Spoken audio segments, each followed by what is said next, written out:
हमें दिखाया जाता है एक आदमी एक गली में भाग रहा होता है किसी से बच के और बोल रहा होता है ये सब मेरे साथ क्यों हो रहा है। फिर वो पीछे मुड़ के देखता है आसपास कोई है तो नहीं है, मुझे लगता है मैं उससे बच गया। हम देखते हैं अचानक उसके गर्दन पे कोई चाकू रख देता है और हम देखते हैं उसके पीछे से कोई उसके गर्दन पे चाकू रखा हुआ होता है। और वो बोलता है रुको रुको मुझे जाने दो, अगर तुम्हें पैसे चाहिए तो पैसे ले लो, बस मुझे जाने दो। फिर जिसने पीछे से चाकू रखा था वो बोलता है मरो। फिर हम देखते हैं उनके छींटे उड़े हुए होते हैं। फिर हमें दिन का सीन दिखाया जाता है, एक लड़का उबासी मार रहा होता है, बोल रहा होता है मुझे बहुत ज़्यादा नींद आ रही है। और गाइस यही है हमारा एमसी होता है इस मानवा का। मेरा नाम अरागी काई है, मैं 17 साल का हूँ और मैं हाई स्कूल का स्टूडेंट हूँ। सच बताऊँ तो रात भर काम करने की वजह से दिन में स्कूल जाना बहुत ज़्यादा बेकार है और मैं एक असेसिन हूँ। और हमें स्कूल का सीन दिखाया जाता है। फिर हम देख रहे हैं कुछ स्टूडेंट स्कूल में बातें कर रहे होते हैं, कुछ पढ़ाई कर रहे होते हैं। फिर एमसी स्कूल में अंदर आकर देख रहा होता है, साइड में से जाने लगता है अपनी बेंच पे। स्टूडेंट बोलते हैं ये कौन है, अच्छा ये तो ये है अरागी, गुड मॉर्निंग। स्टूडेंट नंबर 35 मिडो सूजी, सोशल क्लब का मेंबर और क्लास का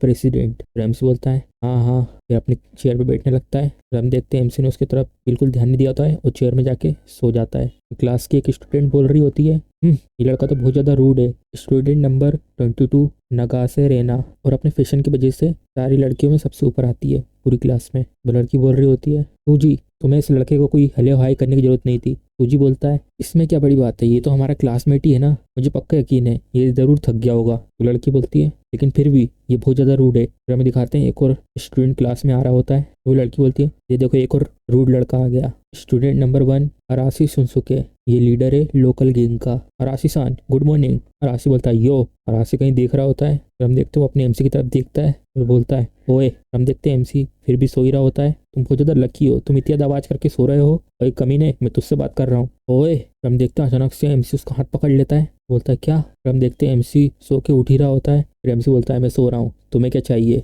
राशि बोलता है मेरा हाथ छोड़ो कमीने। फिर हम देखते हैं अचानक से कुछ होता है। फिर एमसी बोलता है मुझे माफ़ करना, तुम अपने हाथ छुड़ा नहीं पा रहे थे ना, मैंने सही कहा ना। फिर वो भी कुछ नहीं कहता, अपना हाथ पीछे कर लेता है। अरोची बोलता है तुम बहुत ज़्यादा अजीब हो। फिर एक लड़की बोलती है तुम सबके सब शांत रहोगे। स्टूडेंट नंबर 8 कांजाकी रिन, बहुत ज़्यादा सुंदर लड़की और मार्शल आर्ट और पढ़ने लिखने में भी टैलेंटेड है, बहुत ज़्यादा कूल है, पूरे स्कूल में टॉप 10 सुंदर लड़कियों में से एक है। अराची बोलता है तुम भी मुझसे मुँह चलाना चाहती हो क्या। फिर हम देखते हैं उसके सामने एक लड़की आ जाती है, सुनो हमें स्कूल में ऐसा बिहेव नहीं करना चाहिए। स्टूडेंट नंबर 29 अशिनो मोटो मिरेई, डिसिप्लिन कमेटी की मेंबर है और सब कुछ ऑर्डर में चाहती है। हम देखते हैं एक लड़का बोलता है ये तुम्हें एक मुक्के में ही बेहोश कर सकता है, इसे जाने दो। वो लड़की बोलती तुम तो शांत रहो। स्टूडेंट नंबर 23 नरूमी योशिया, एक ऐसा लड़का जो किसी के पंगे में पड़ना नहीं चाहता, इसको देख के आप समझ ही गए होंगे। हम देखते हैं एमसी फिर से खराटे मार के सो रहा होता है। हम देखते हैं रोची अपने बेंच के ऊपर पैर रख के बैठा हुआ होता है। सारी क्लास के बच्चे अपने अपने बेंच पर बैठ जाते हैं, सब लोग आपस में बात करने लगते हैं। ये है सिनोजो हाई स्कूल, पहला साल और क्लास 2, और ये पहले जैसे ही रेगुलर दिन है क्लास में बहुत ज़्यादा प्रॉब्लम के साथ। हम देखते हैं एमसी अपना सो रहा होता है और अचानक से उससे कुछ महसूस हुआ होता है। एमसी हमने बोलता है ये क्या है, ये कुछ अलग सा महसूस हुआ अभी मुझे, और ये मिडाओ के पैरों के नीचे से आ रही है। फिर हम देखते हैं अचानक से एक मैजिक सर्कल बन जाता है। फिर स्टूडेंट घबरा जाते हैं ये क्या हो रहा है। फिर हम देखते हैं पैरों के नीचे सर्कल आ जाता है, लोग बोल रहे हैं ये क्या है, ये क्या, ये सब क्या हो रहा है। फिर हम देखते हैं वो सर्कल पूरी क्लास के स्टूडेंट के पैरों के नीचे रहता है। अब ये क्या मुसीबत है, अभी हमारे पास सोचने का समय नहीं है, जल्दी से क्लास के बाहर चलो सबके सब। प्रेम से बोलता है अब बहुत ज़्यादा देर हो चुकी है। और अचानक से उस सर्कल में से बहुत तेज रोशनी आती है और हम देखते हैं सारे के सारे स्टूडेंट जमीन पे कहीं पे पड़े होते हैं। हम देखते हैं एमसी सबसे पहले उड़ जाता है। तो एमसी उन्हें सोचता है ये मैं कहाँ पर हूँ, चलो देखते हैं। बिल्डिंग जो पत्थरों से बनी हुई है, वो बहुत सारे बड़े बड़े पिलर जो बिल्डिंग को कवर के लिए लगाए गए हैं, और यहाँ पे सिर्फ एक ही बाहर निकलने का रास्ता है। इस पे भरोसा करना तो बहुत ज़्यादा मुश्किल होगा, लेकिन हम सबको वो लाइट ने अंदर खींच लिया था। क्या पूरी क्लास भी उसके साथ ही अंदर आ चुकी है। और हम देखते हैं धीरे धीरे सब लोग उठ रहे होते हैं। लड़की बोलती है रुको ये सब क्या हुआ। तो वो लड़का बोलता है ये कौन सी जगह है, हम लोग यहाँ पर कैसे पहुंचे, और वो जो सफ़ेद कलर की लाइट थी वो सब क्या था। चलो सबके सब शांत रहो, मुझे नहीं पता यहाँ पर क्या हुआ है, सबसे पहले हमें ये देखना होगा कि सबके सब सेफ तो है ना। प्रेम से मुन्ने बोलता है ये अच्छा था, मुझे लगता है ये पूरी क्लास को शांत रखेगा, हम यहाँ पे अपना समय बर्बाद नहीं कर सकते, सबसे पहले हमें देखना पड़ेगा कि यहाँ पे हो क्या रहा है। तुम दोनों मेरा पीछा करो। वो लोग बोलते हैं हाँ हाँ ठीक है। प्रेम से मुन्ने बोलता है ये तुमने अच्छा सोचा था, लेकिन एमसी बोलता है रुको। अराशी बोलता है हाँ क्या है। एमसी बोलता है इस दरवाजे के पीछे से पैरों की आवाज़ आ रही है, लगता कोई आ रहा है। वो बोलता है क्या। एमसी मुन्ने बोलता है ये दो लोग हैं, एक लड़का और एक लड़की। क्वेश्चन ये है कि वो लोग हम लोगों को समझ पाएंगे कि नहीं। फिर हमें दिखाते हैं एक बूढ़ा आदमी और एक लड़की आई हुई होती है उस गेट में से। मैं बहुत ज़्यादा खुश हूँ हीरो कैंडिडेट को देखकर। तुम सबको देख के ऐसा लग रहा है कि तुम पहले से ही शांत हो। सारे स्टूडेंट देख के बोलते हैं ये तो बहुत ज़्यादा खूबसूरत है, ये क्या कॉस्प्ले है? देखने से तो ऐसा लग रहा है ये नाइट और प्रिंसेस हैं। क्या इसने हमें हीरो कहा? प्रेमसी अपने मन में सोच रहा होता है इस आदमी के पास स्वॉर्ड की फिजिक्स है और इसने स्टूडेंट के सामने भी अपना गार्ड अप करा हुआ है और ये कोई कॉस्प्ले नहीं है, ये आदमी सच में पावरफुल है। और ये लड़की के पास थोड़ी सी ताकत है लेकिन ये नॉर्मल जैसी ही है। आप सबसे मिलकर मुझे खुशी हुई। मैं लियोनोरा हूँ और मैं होली किंगडम की आर्च बिशप हूँ और ये मेरा नाइट है मुझे प्रोटेक्ट करने के लिए। हमने ऐसी कंट्री का कभी नाम नहीं सुना। क्या तुम हमारे साथ खेल खेल रही हो? हम लोग तुम्हारे साथ खेल नहीं खेल रहे। जैसा मैंने कहा है वो बिल्कुल सही है, मुझे माफ़ करना, लेकिन हम लोग अचानक से यहाँ पर अपने आप को पाते हैं और हम भी थोड़े से कंफ्यूज हैं। हम सबके साथ क्या हुआ है क्या आप जानते हो? हाँ, इसलिए तो हम लोग यहाँ पर आए हैं ये सब बताने के लिए। लेकिन पहले मुझे तुम्हें ये बताने दो कि तुम्हें यहाँ पर आके अब करना क्या है। आप लोगों को यहाँ पे समन किया गया है दूसरी दुनिया से। पूरी ह्यूमैनिटी को बचाने के लिए तुम्हें डीमन किंग को हराना होगा और तुम्हें एक हीरो कैंडिडेट बनना होगा। उस पर भरोसा करना बहुत ज़्यादा मुश्किल है और ये पागल लड़की बहुत ज़्यादा अजीब सी बातें कर रही है। फिर वो नाइट बोलता है तुम इधर, तुम अपनी जबान संभाल के बात करो लेडी सेंट से। ये हमारी कंट्री की लेडी सेंट है, तुम चुप हो जाओ बूढ़े आदमी। क्या तुम चाहते हो मैं तुम्हें मार दूं? तो वो नाइट बोलता है अच्छा तो ऐसा है, चलो मैं तुम्हें कुछ दर्द एक्सपीरियंस कराता हूँ। फिर वो सेंट बोलती है गैस रुक जाओ प्लीज़। तो नाइट बोलता है मुझे पता था ये लोग कुछ समझने की कोशिश नहीं करेंगे और हमें इनके ये तेज दांतों को तोड़ना बहुत ज़रूरी है, मैं इसके लिए सहमत हूँ। बूढ़ा आदमी तुम्हारा टाइम आ गया है मरने का। रमसी मन में बोलता है ये बिल्कुल हेजिटेट नहीं कर रहा इस बूढ़े आदमी को चैलेंज करने के लिए जिसके पास एक स्वॉर्ड है, इसमें हिम्मत है, ये मैं मानता हूँ। फिर अराची मन में बोलता है जब मैं लोगों के साथ लड़ता था तो मैं वेपन का यूज़ करता था और अगर मैंने इसका पहला अटैक डोज कर दिया और मैं कैसे भी करके इसके पास पहुंच गया और ये भी अच्छा है कि मेरे पास अभी कोई वेपन नहीं है। हम देखते हैं और नाइट एक स्लैश मारता है माथे के पास। हम देखते हैं उसके माथे पे कट लग जाता है। फिर अराची बोलता है मैं तो देख नहीं पाया इसने अपनी तलवार को कब हिलाया, मैंने अभी तुम्हारा सिर्फ एक बाल ही काटा है लेकिन मैं अगली बार होल्ड बैक नहीं करूंगा, ये बहुत हुआ, अब अपनी सोर्ड को रख लो। तो नाइट बोलता है ठीक है मैं माफ़ी चाहती हूँ, मेरे नाइट के बिहेवियर की वजह से हम लोगों का कोई मोटिव नहीं है तुम लोगों को चोट पहुँचाने का। मैं सब कुछ एक्सप्लेन कर दूंगी कि तुम लोगों को यहाँ पर क्यों बुलाया गया है, लेकिन इससे पहले तुम सब के सब चुप हो जाओ। डीमन किंग की वजह से पूरी ह्यूमैनिटी इस दुनिया में ख़त्म होने के कगार पर है।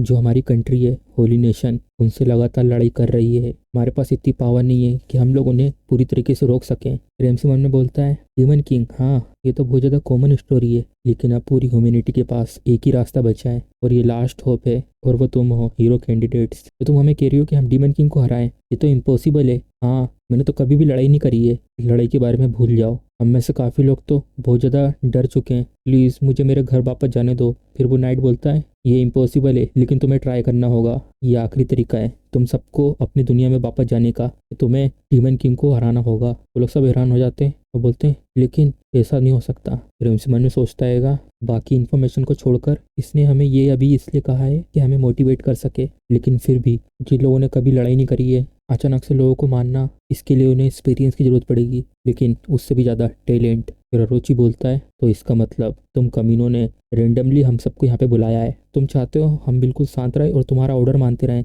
तुम जैसे कमीने लोगों से ही मैं सबसे ज़्यादा नफरत करता हूँ। फिर वो नाइट बोलता है लगता है इसकी फाइटिंग स्पिरिट अभी भी टूटी नहीं है, ये काम का वॉरियर हो सकता था लेकिन ये बाद में बहुत ज़्यादा दिक्कत पैदा कर सकता है, मुझे शायद इसे मार देना चाहिए। ओह मेरे लॉर्ड इसे शांत कीजिए हील। अरोची बोलता है मेरे घाव तो पूरे भर चुके हैं, मुझे पता है हम लोग थोड़े रूड थे लेकिन मैं उसके लिए मैं अपने दिल से माफ़ी चाहती हूँ। तो वो दूर खड़ी हुई लड़की बोलती है ये क्या हो रहा है? वो लाइट क्या है? इस पावर को बोलते हैं सिस्टम। हम लोग सिस्टम को यूज़ करते हैं जो हमें हमारे गॉड की तरफ से मिला हुआ है, इसकी वजह से ये दुनिया सबसे अलग है और जिस नाम से तुम इसे जानते हो तो शायद इसे तुम लोग मैजिक कहते हो। प्रेमसी मन में बोलता है ये लगता है हमारे कल्चर के बारे में जानती है, इसका मतलब ये इसका पहली बार नहीं है कि दूसरी दुनिया से लोगों को बुलाना, ये पावर यही एक रीज़न है जिसकी वजह से मैंने तुम सबको यहाँ पे समन किया है। फिर हम देखते हैं अचानक से सूजी को कुछ होता है तो वो लड़की बोलती है सूजी तुम्हारा हाथ देखो, तुम्हारा हाथ चमक रहा है। सूजी बोलता है ये लाइट मेरे हाथ में आके स्वॉर्ड में बदल गई है, तुम हीरो कैंडिडेट हो, तुम ये पावर को यूज़ कर सकते हो और तुम अपनी एबिलिटी को अवेकन कर सकते हो, इसे डिवाइन प्रोटेक्शन कहते हैं। मैंने तुम्हें अचानक से यहाँ पे बुला लिया और तुम वापस भी नहीं जा सकते। मुझे पता है ये बहुत ज़्यादा सेल्फिश रिक्वेस्ट है लेकिन प्लीज़ अपनी पावर के साथ हमारी मदद करिए, तुम कितनी भी पावर हमें दे दो लेकिन इसका मतलब ये तो नहीं कि हम फाइटिंग स्टार्ट कर देंगे अभी से ही। हाँ तुम्हें ट्रेनिंग की ज़रूरत पड़ेगी कुछ समय के लिए और जब तक तुम ट्रेनिंग कर रहे होंगे मेरी कंट्री तुम लोगों का ध्यान रखेगी। फिर होजी बोलता है ठीक है सबके सब सुनो, मुझे पता है तुम सबके सब डरे हुए हो, लेकिन अगर हमें सरवाइव करना है सबसे पहले हमें इन्फॉर्मेशन चाहिए और हमारी सुरक्षा करने वाले लोग हमें चाहिए। मुझे पता है जब हम किसी मुसीबत में होंगे तभी डिवाइन प्रोटेक्शन हमारे काम आएगी। तो इसके लिए हमें ये सुनना होगा कि ये कहना क्या चाहते हैं। अगर मीडो ऐसा कह रहा है तो हमें बात मान लेनी चाहिए। हाँ, मैं भी इसमें सहमत हूँ। आप सबका शुक्रिया। तो चलिए, मैं तुम सबको डिवाइन प्रोटेक्शन दे रही हूँ। Hashimoto, Mirei, divine protection telekinesis. Arashi, divine protection explosion. और हम देखते हैं सबको अपनी अपनी डिवाइन प्रोटेक्शन मिल जाती है। तो इसका मतलब सबको डिवाइन प्रोटेक्शन मिल चुकी है ना? ये और कोई भी है? हाँ, मैं बचा हूँ आखिरी। मुझे माफ़ करना, मैंने तुम्हें नोटिस नहीं करा।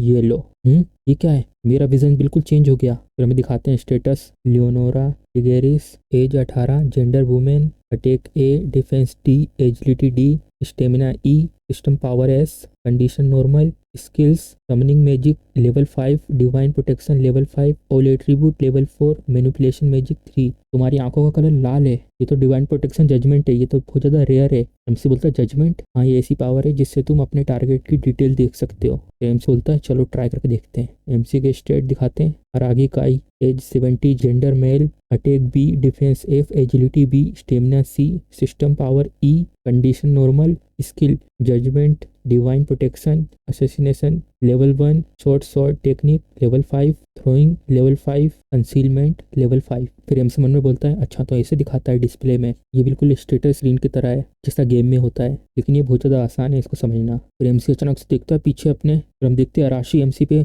एक ब्लास्ट करता है। हम देखते हैं उस ब्लास्ट से एमसी बच जाता है और जहाँ पे ब्लास्ट हुआ था वहाँ पे बहुत बड़ा छेद हो जाता है। मेरा एक्सप्लोजन कैसा था और तुम्हें क्या मिला? सिर्फ ये लाल आंखें। फिर बहुत सब लोग हंसने लगते हैं। तो वो लड़की बोल रही होती है तो ये तुम्हें मिला। इतनी एक्टिंग करते थे कि जैसे तुम बहुत ज़्यादा इंपॉर्टेंट हो। फिर एमसी मन में बोल रहा होता है कि ये लोग अचानक से इतनी एक्टिंग कर रहे हैं कि ये लोग सबसे ऊपर हैं। हमारे पास इतनी ज़्यादा इन्फॉर्मेशन नहीं है क्या यूज़फुल है और क्या नहीं। डिवाइन प्रोटेक्शन सिर्फ ली हुई पावर है और ये भी नहीं कह सकते कभी अपने हाथ से चले जाए, लेकिन मेरे पास अपने बहुत से तरीके हैं लोगों को मारने के लिए। तो इसी के साथ हमारा ये पार्ट खत्म हो जाता है। अगर आपको मेरी वीडियो अच्छी लगे तो वीडियो को लाइक और चैनल को सब्सक्राइब करना मत भूलिएगा।